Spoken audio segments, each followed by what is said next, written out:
Buongiorno amici dell'arte bianca, oggi vediamo assieme la ricetta dei Parker House Rolls. Sono dei panini al latte fantastici, soprattutto sono morbidissimi. Li potete realizzare sia con lievitazione mista che soltanto con lievito di birra. Vi propongo entrambe le alternative, comunque danno entrambe due risultati fantastici.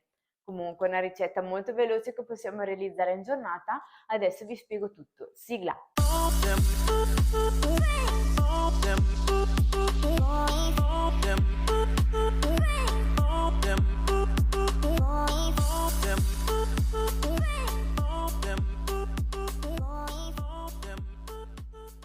Allora, prima di farvi vedere tutti gli ingredienti, volevo spiegarvi più o meno come sarà la ricetta. Facciamo l'impasto diretto nell'impastatrice oppure manualmente, l'importante è che abbiate l'accortezza di lasciare per ultimo il burro e inserirlo poco alla volta, è un impasto che si può fare tranquillamente anche a mano. Praticamente poi lasciamo raddoppiare questo impasto, procediamo con lo staglio, facciamo una seconda lievitazione e la cottura. Adesso vediamo assieme gli ingredienti. Io ho utilizzato 650 grammi di farina tipo 0 che ha almeno 300 V di forza, in questo caso la 5037 della Petra, che utilizzo anche in mille altre occasioni per la biga, per la pizza a lunga lievitazione. Ve la consiglio vivamente e vi lascio il link in descrizione. Comunque altrimenti se non l'avete va bene una classica Manitoba, diciamo, deve avere un po' di forza. Poi 80 grammi di lievito madre liquido se lo avete, per fare una lievitazione mista con altri 3 grammi di lievito secco attivo. Ecco, se non avete il lievito madre non fa niente, potete utilizzare tutto il lievito di birra secco oppure tutto il lievito fresco. 15 di fresco oppure 5 di secco, aumentando di 40 grammi la dose dell'acqua e di 40 la dose della farina, mi raccomando, per avere lo stesso composto.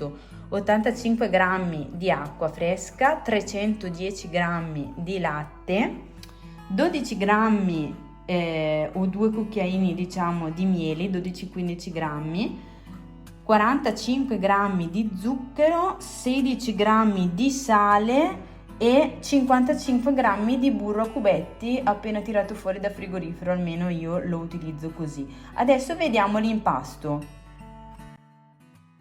Ho inserito nella macchina la farina, lo zucchero, il miele e i 2 lieviti, poi andiamo pian piano a inserire il resto degli ingredienti. Cominciamo con il latte.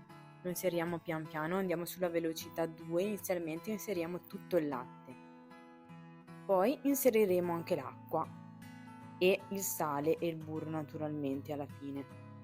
Aspettiamo un attimino che si mescolino questi ingredienti, possiamo già andare sulla 3 o sulla 4 come velocità.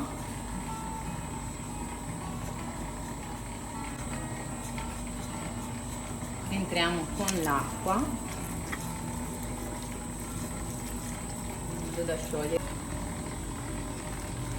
e aggiungiamo pure il sale. Adesso mettiamo la velocità 5.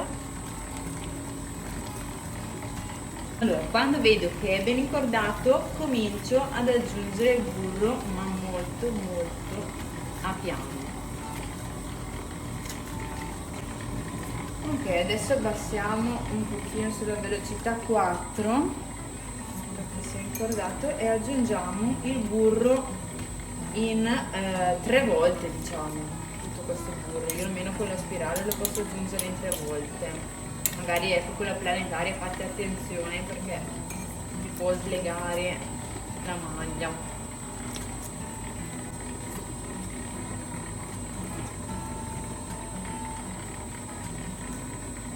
Sembra che sia assorbito anche abbastanza bene, per cui vado con un altro terzo del nostro burro.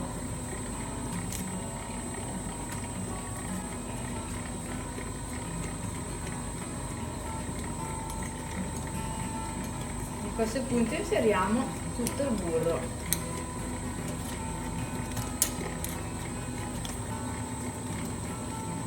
Visto che sembra comunque bello incordato, facciamo viaggiare ancora un pochino su velocità 3 perché così almeno siamo sicuri al 100% che il burro sia assorbito bene.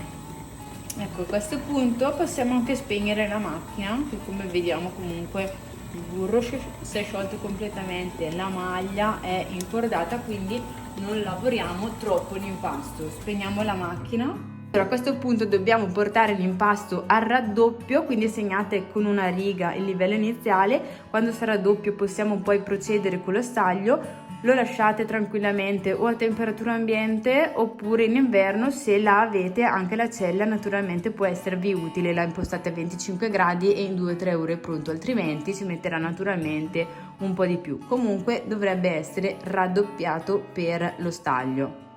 Ecco qua il nostro bel impasto, dopo 3 ore in cella a 25 gradi, voi dovrete aspettare di più se non avrete la cella a 22 gradi, magari aspetterete un'oretta in più adesso. Non c'è molto questo problema. Allora, pesa 1,2 kg, quindi io lo divido in 14 parti da 85 grammi, usciranno 14 panini. Adesso iniziamo a dividerlo in due. Questo lo dobbiamo dividere in 7 parti.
Sfornati i nostri panini, li ungiamo nuovamente con il latte, tutti quanti, così hanno l'effetto lucido a questo punto. Questo è molto importante per avere l'effetto lucido.